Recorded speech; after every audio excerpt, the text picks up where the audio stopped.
Hola, mi nombre es Carmina Rodríguez Fumaz, soy psicóloga clínica y terapeuta familiar y trabajo en el Servicio de Enfermedades Infecciosas del Hospital Germans Trias y Pujol de Badalona.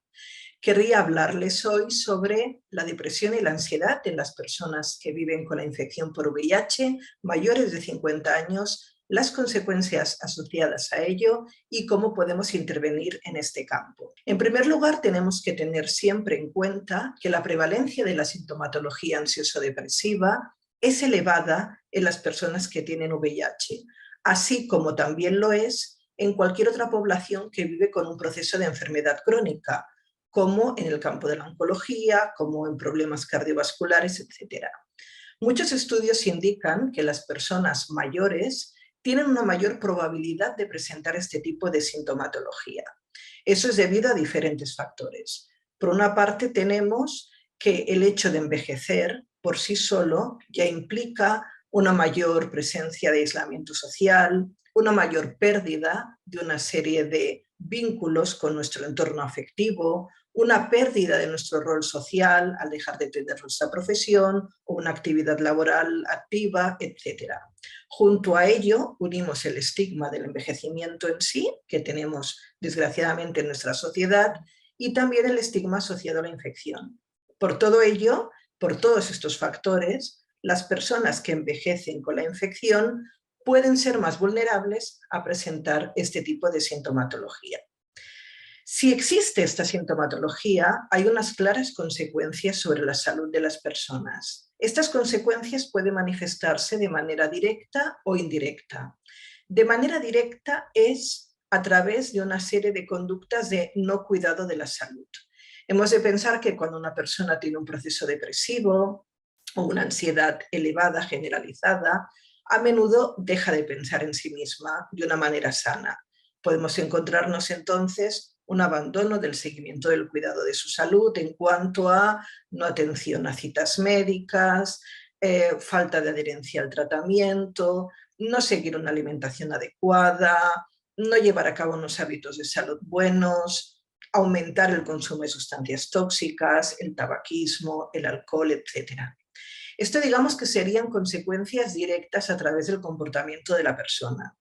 Sin embargo, sabemos también que existen una serie de consecuencias indirectas del estrés, de la depresión, de la ansiedad sobre el propio sistema inmunológico. Hay muchos estudios desarrollados en el campo de la psiconeuroinmunología que muestran que las personas sometidas a largas situaciones de estrés activo o de depresión presentan parámetros inmunológicos dañados. Por lo tanto, nuestro cuerpo es mucho más vulnerable a recibir el ataque de cualquier agente externo. Dentro de estas consecuencias tenemos que incluir también todo el tema de la afectación neurocognitiva. El deterioro neurocognitivo está presente en los pacientes de manera importante, puede verse en la práctica clínica y muchas veces cuando estamos frente a esta afectación neurocognitiva podemos ver que detrás también hay todo un impacto emocional. Este impacto emocional ha de mirarse muy bien y con cautela, ya que puede ser un impacto emocional provocado por esa queja cognitiva. Sin embargo, cuando existe esta afectación emocional, claramente toda la función cognitiva puede verse afectada. Y esto se observa tanto en las personas que tienen VIH como en las personas que tienen otras patologías o ninguna. Sin ninguna duda, el estado emocional impacta nuestro rendimiento. ¿Qué podemos hacer frente a ello? Muchas veces no contamos cerca con la presencia de un profesional específico en salud mental. Sin embargo, creo que lo primero que tenemos que pensar es que la salud emocional, la salud mental, tiene que ser un parámetro incluido en la evaluación integral de los pacientes. Igual que se mira cualquier otra variable que tenemos en cuenta y que sería impensable que dejáramos de lado, la salud mental tendría que ser una de ellas. ¿Qué se puede hacer en la consulta? ¿Qué puede hacer el clínico en la consulta? En primer lugar, hemos de pensar que existen una serie de instrumentos psicométricos validados muy sencillos, que cada vez se han conseguido más breves y más ágiles, para facilitar que el clínico pueda hacer una evaluación muy simple de este estado emocional. Todos conocemos cuestionarios como el HAPS, que se utiliza ampliamente en estudios clínicos, o el BDI, ¿vale? Que es el Back Depression Inventory. Son los cuestionarios que tienen tal vez 10 ítems o 8 y que pueden realmente darnos ya una fotografía sencilla sobre la presencia de estos síntomas de ansiedad o depresión. Incluso hay cosas más sencillas. En el British Medical Journal, en el año 2015, se validó un cuestionario que apenas tenía un par de preguntas muy sencillas que ya permitían ver un poco si había alguna disfunción en el estado emocional de la persona. Y esto es un cuestionario que se ha utilizado ampliamente a nivel de atención primaria. Esas preguntas, para hacernos una idea, eran tan simples como: ¿en el último mes se ha sentido abatido, triste o sin esperanza? Esta sería una. Y la siguiente pregunta sería: ¿en el último mes siente que ha perdido la ilusión o las ganas de llevar a cabo sus actividades cotidianas? Esta sería la otra.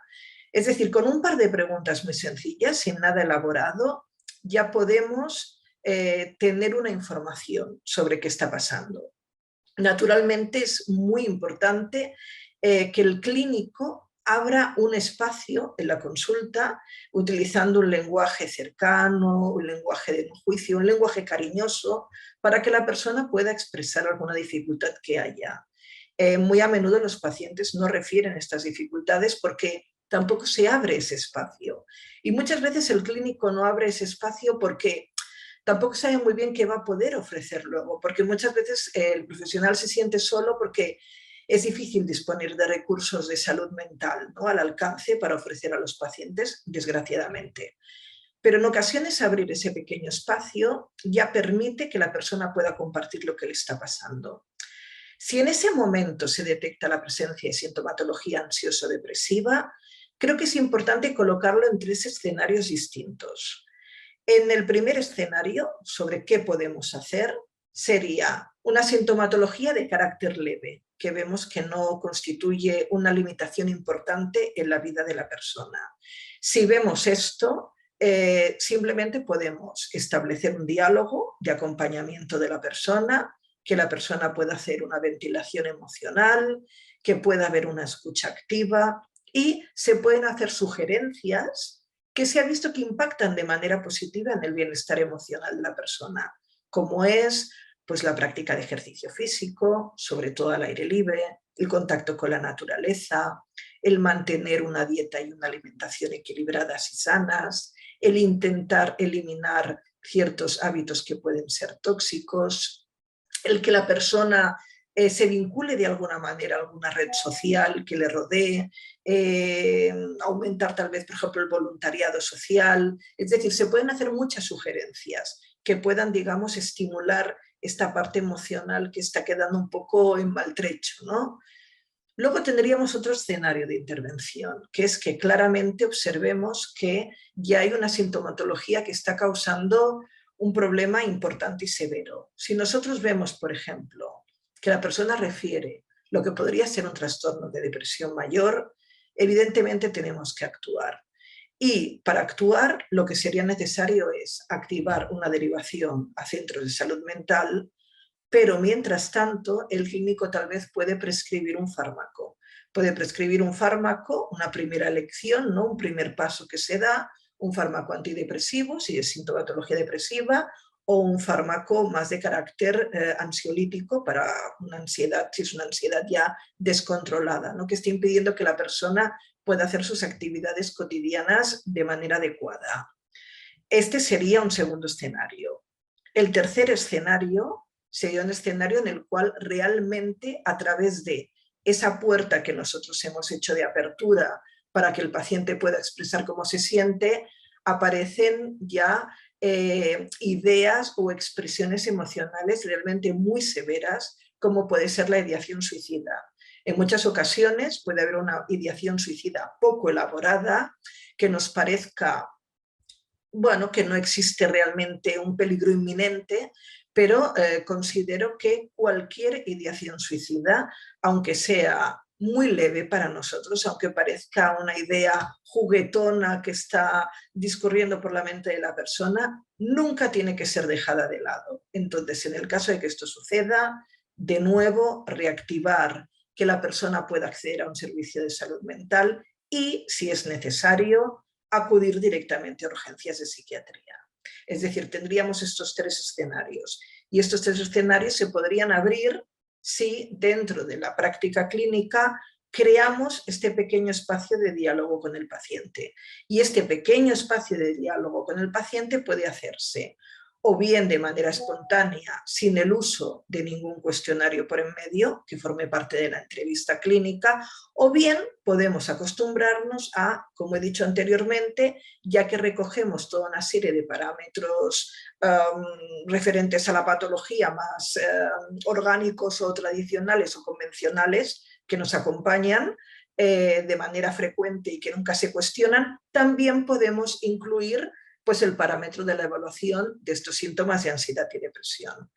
Esto debe hacerse en la consulta de la persona con VIH, pero mirando específicamente la población de las personas que se hacen mayores, tendríamos que tener también una especial sensibilidad, porque como he dicho al inicio, se encuentran en una posición mucho más vulnerable, ya que han de enfrentarse al estigma de la enfermedad, han de enfrentarse al estigma de envejecer y han de enfrentarse a todos los cambios asociados con el hacerse mayor, que sobre todo tienen que ver con pérdidas de rol, con pérdidas afectivas o incluso con un empeoramiento en la complejidad de la enfermedad, ya que van apareciendo múltiples comorbilidades que hacen que la persona cada vez tenga más conciencia de esta enfermedad o de esta situación de mayor vulnerabilidad.